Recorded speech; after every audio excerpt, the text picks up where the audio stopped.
So here's a fact that will blow your mind. The United States government just paid 5.046% to borrow money for 30 years. That's the highest rate it's paid since 2007.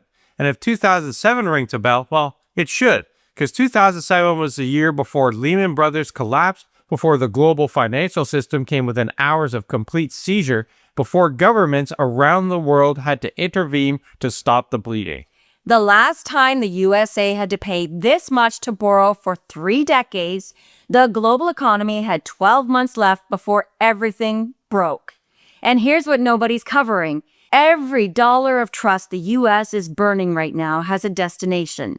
Global capital, it doesn't evaporate, Dave. It moves. And we're going to show you exactly where it is moving, why this affects the whole world, and why Canada is positioned to collect it. Let's put the actual numbers on the table. The United States national debt just crossed 100% of GDP, which means the U.S. owes more to its creditors than its entire economy produces in a single year. The last time that happened was right after World War II, when the country had just spent everything fighting a global war. Well, there's no World War II this time, just decades of spending more than it collected.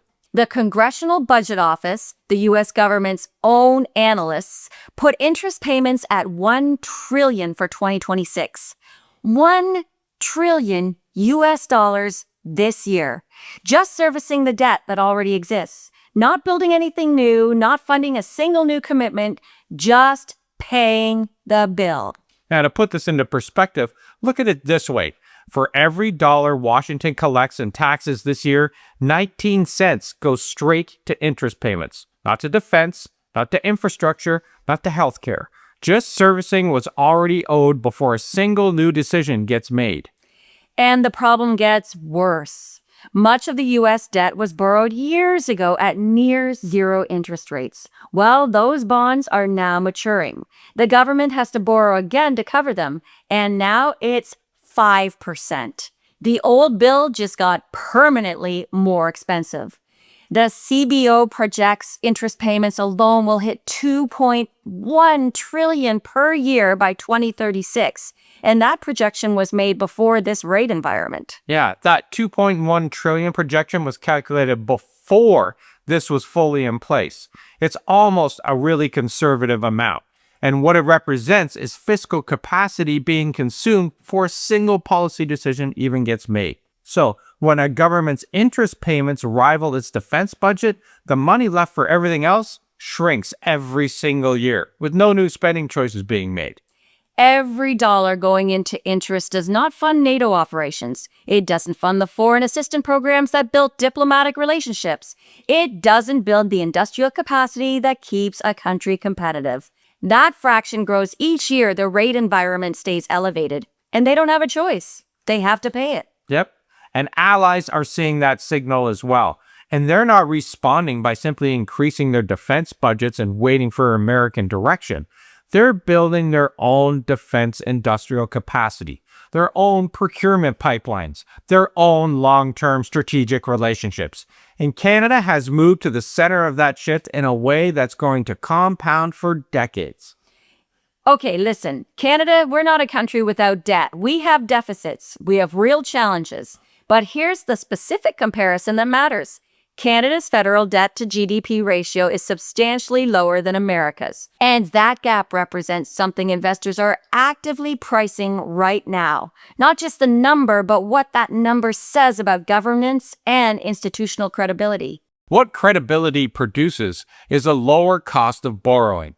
Canada can issue debt at lower rates than the United States right now. That fiscal room is what makes Canada's expanded defense commitments credible. Commitments that the U.S., paying 5% just to roll over its existing debt, just can't match. Canada's fiscal position is expanding what it can afford to do in the world. The USA is watching their capacity shrink. And here's where Mark Carney's background matters. He ran the Bank of Canada through the 2008 financial crisis, the very crisis that 5% U.S. bond yields are invoking right now. He ran the Bank of England through Brexit. He served as governor of 2 G7 central banks during two of the most destabilizing financial moments of the last generation. So when global bond markets assess Canada's institutional credibility today, they're looking at a prime minister who built that credibility professionally, not one who's learning on the job or not one who has bankrupted every company he's touched. Canada's $30 billion in new defense spending with accelerated timelines did not happen because Ottawa suddenly became hawkish. It happened because Canada had the room to make that commitment at the exact moment the United States math cannot. This is an opening that a serious country takes and doesn't leave on the table. The reported NATO move towards Saab's Global Eye, which is built on Bombardier's Canadian-made Global 6000 and 6500 aircraft, is one of the clearest signs of where this could go. Boeing was presumed to win. Boeing has built American military aviation for generations, and NATO's procurement committee chose a Canadian-built platform instead.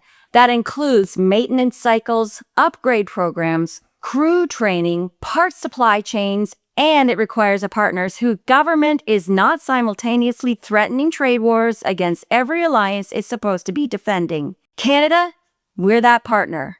And Boeing, they were not. No, and once Canada builds a defense industrial relationship with NATO at that level, well, then it compounds year after year. Every upgrade cycle runs through Canadian engineers. Every spare parts contract flows through a Canadian industry. The Bombardier win is not a single contract. It's an opening of a generational industrial pipeline into the most consequential defense alliance in the world. And it happened precisely because U.S. looks like a long-term risk. The U.S. is consuming its own fiscal capacity, 19 cents of every tax dollar now.